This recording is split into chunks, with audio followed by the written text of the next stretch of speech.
Hoy por hoy, Vega Baja. Escucha con nosotros la vida de la comarca.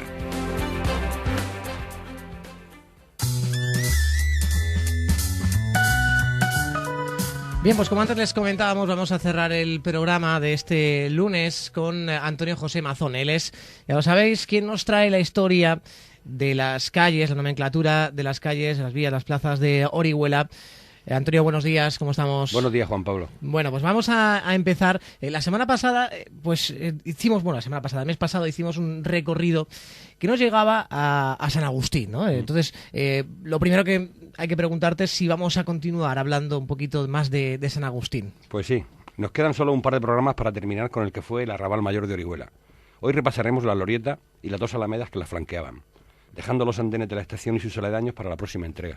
Bueno, pues los andenes, que es donde está esta radio, ¿eh? En la calle, en uno de los andenes. Vamos a dejar para el final, para terminar el año. Pues terminaremos el mes que viene con ese barrio, con ese arrabal que nos decía Antonio. Bueno, pues ¿por dónde empezamos hoy? Como hicimos en el programa anterior, vamos a tratar de situar a nuestros oyentes con una pequeña introducción.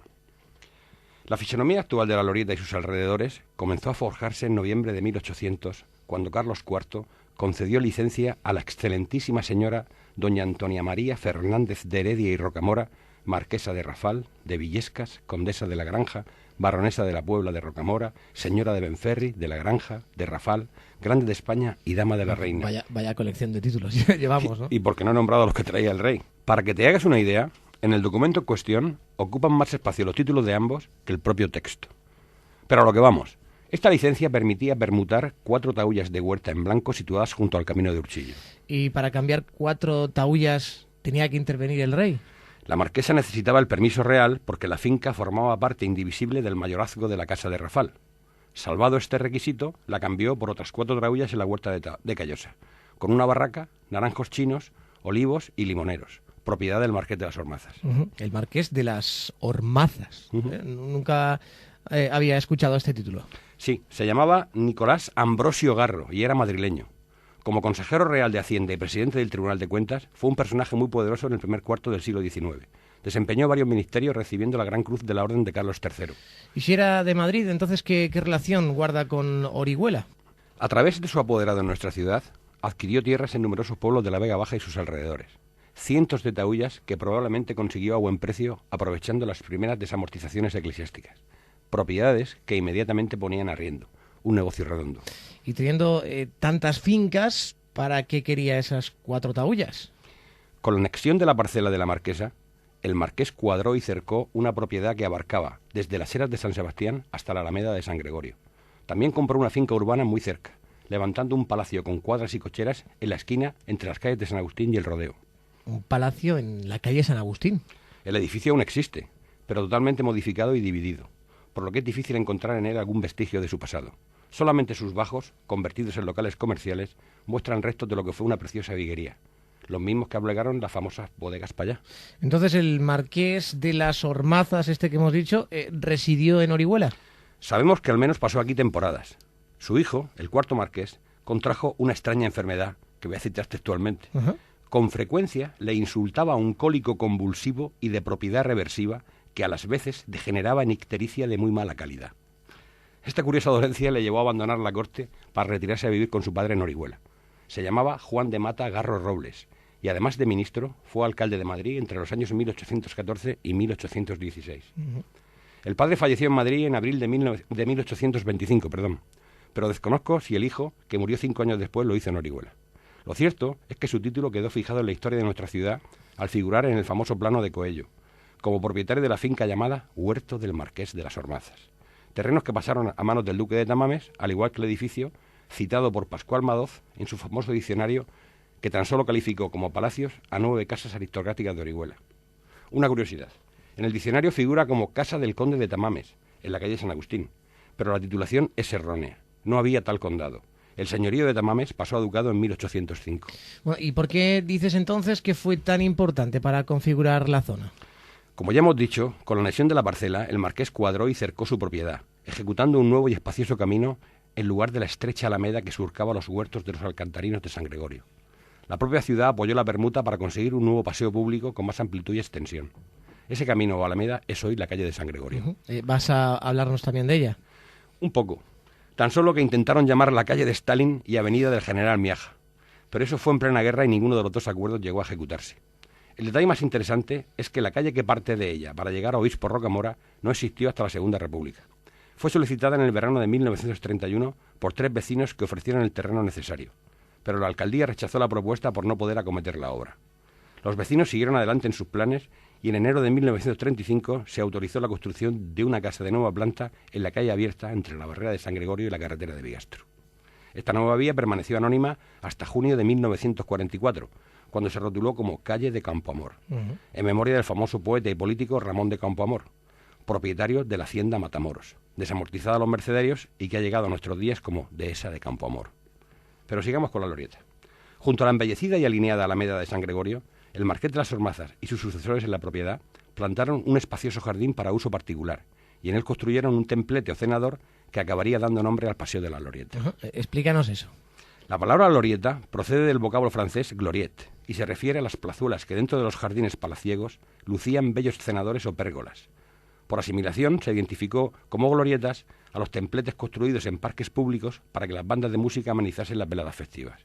El nuevo Paseo Oriolano se llamó así porque contaba y cuenta con uno de esos pabellones. Fue reformado por primera vez en 1898 con sumo gusto y elegancia bajo la dirección de Antonio Segura.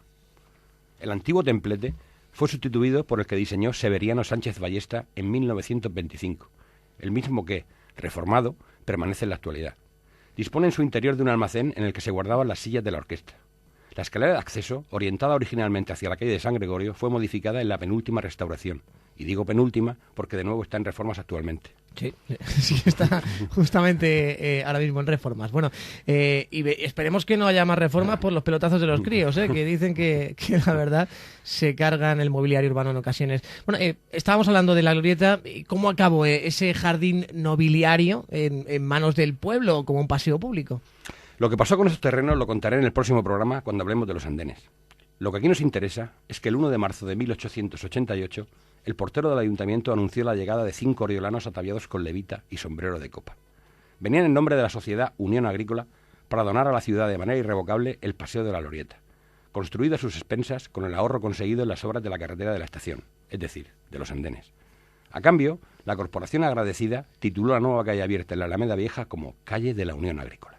Y cómo han cambiado los tiempos, Proyectaron una obra, les sobró dinero y encima lo invirtieron en la ciudad. Sí, que ha cambiado mucho, la verdad. Eso ya no suele ocurrir. Bueno, ¿y cuál es esa calle? Que no me suena ese nombre. Es la recientemente titulada como Avenida España. Bueno, España, que es la que aquí en Orihuela se conoce como la calle José Antonio de toda la vida. La misma. La calle en la que yo viví durante 20 años. Fue como una broma. Llamarme Antonio José y vivir en la calle José Antonio. Pero ese no ha sido su nombre de toda la vida. A pesar de su relativa juventud, la que fue Alameda antes que calle ha gozado de algunos títulos en su corta historia. Y dices que fue Alameda. Hasta que lo urbanizaron a finales del siglo XIX, era un sitio de paseo y una vía de paso entre la Puerta de San Agustín y la de Magastre. Figuraba en los padrones como Alameda Vieja cuando la Comisión de Ornato comenzó su alineación en 1885, bautizándola 3 años después, como ya he dicho, con el nombre de Unión Agrícola. ¿Qué era esta Unión Agrícola? La Unión Agrícola se creó en enero de 1878 bajo el amparo de San Isidro Labrador y con la presidencia honorífica del obispo Cubero. Era una sociedad de labradores y propietarios para proteger y modernizar la agricultura.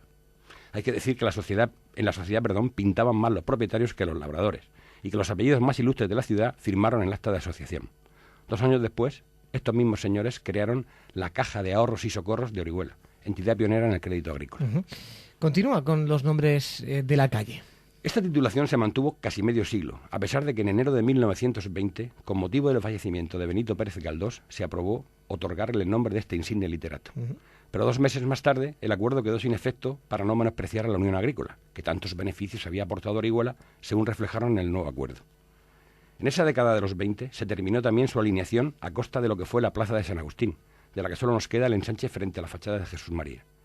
En 1924 se expropió la casa de Mercedes Balbet y un trozo de la de Teresa Olmos para completar la línea de la calle Unión Agrícola. Pero le quedaban ya pocos años para mudar el nombre. Claro, supongo que, como siempre, estos cambios de nombre, cambio de régimen, Segunda República, ¿no? Cómo no. Y además fue la primera que cambiaron. Llevaba la gestora republicana tan solo 2 semanas en el ayuntamiento. El 1 de mayo de 1931 se celebró la primera fiesta del trabajo de la era republicana con toda la carga simbólica que la fecha entrañaba. Como parte del programa, el alcalde Ricardo García López pronunció un breve discurso y descubrió la lápida que la convertiría en calle de Pablo Iglesias. En febrero de 1935, la gestora del bienio conservador recuperó el nombre de Unión Agrícola, pero solo hasta la victoria del Frente Popular en la primavera del 36. ¿Y cuándo pasó a llamarse ya calle José Antonio? Al poco de acabar la guerra.